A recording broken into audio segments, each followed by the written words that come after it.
NPR's Greg Myre has covered many wars. This year, he's reported on Israel's fight against Hamas and Russia's invasion of Ukraine. As the year winds down, he offers this look on the conflicts and the prospects for bringing them to an end.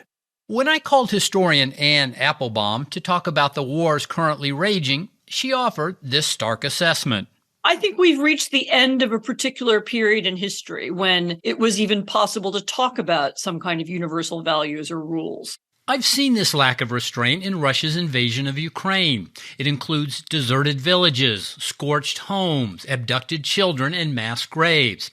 Applebaum, who writes for The Atlantic, sees Russia's actions as part of a broader move by autocratic leaders and groups that reject many international norms established after World War II. The tactics have been hit civilians, hit sites of industrial production, hit the electricity grid, hit hospitals. The war in Ukraine is really an attack on those laws, on that system itself. In covering the Russia-Ukraine war and the Israeli-Palestinian conflict, recurring themes keep jumping out.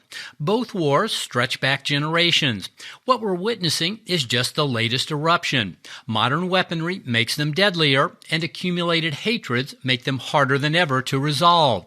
At an Israeli military office, I saw a 45-minute video with gruesome scenes of Hamas militants rampaging through southern Israel.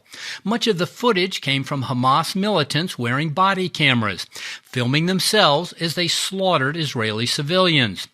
In its response, Israel's military says its operation in Gaza targets Hamas, not Palestinian civilians. Yet this is the fourth Israeli conflict I've covered. Israel has never unleashed such a massive bombing campaign in such densely packed civilian areas as it's doing daily in Gaza, with predictable results: the deaths of thousands of women and children. Ian Bremmer is a global affairs analyst who runs the Eurasia Group.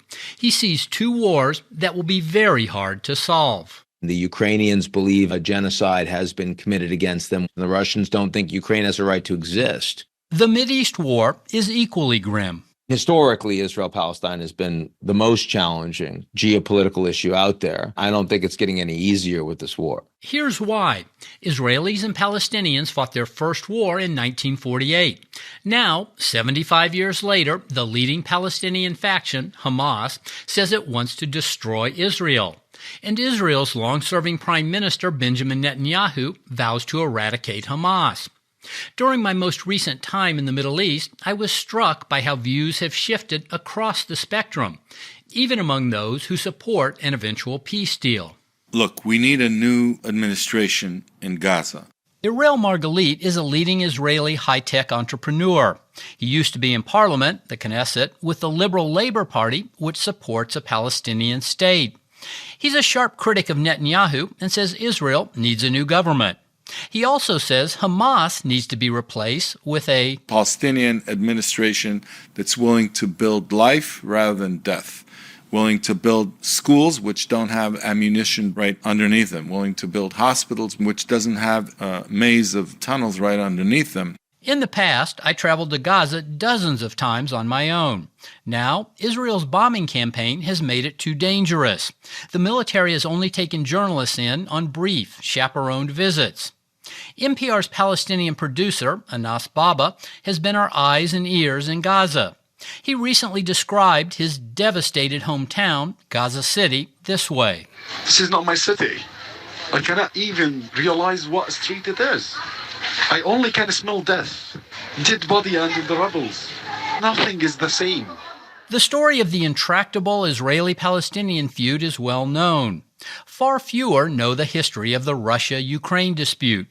Ukraine declared independence from Russia after the 1917 Russian Revolution, but didn't manage to break away until the Soviet Union fractured in 1991. That Ukrainian independence has been under assault since Russia's Vladimir Putin invaded in 2014. Dmitry Alperovitch, who was born in Russia, now heads a Washington think tank, the Silverado Policy Accelerator. He's a fierce critic of Putin. For Putin, it's really not about whether he can capture a village and keep it occupied. His determination from day one has been to control Ukraine, to prevent Ukraine from being part of the Western alliance. Ukraine wants to recapture lost territory. More importantly, he says, It seeks the long-term protection that would come with membership in NATO. What Ukraine really wants is stability and security for its country to prevent another invasion from Russia. And that's much more challenging to achieve. The U.S. plays a critical role in both wars, but may not be able to forge the outcome it wants in either conflict. One reason is that U.S. foreign policy has become much more fickle. Once upon a time, Democrats and Republicans worked together on foreign policy under the notion that politics end at the water's edge. Not anymore, says Ann Applebaum. In an era of really harsh partisanship, it will be much more difficult to maintain a consistent foreign policy over time. President Biden's plan to send more military aid to Ukraine is now blocked by Republicans. Biden's strong backing for Israel faces pushback from many in his own party, who say he should be showing more support for the stateless Palestinians. The assumption that the U.S. could at least be relied on to have the same policy over several different administrations, that's probably belongs to the past. Ian Bremmer acknowledges the difficulties in finding permanent solutions to both wars.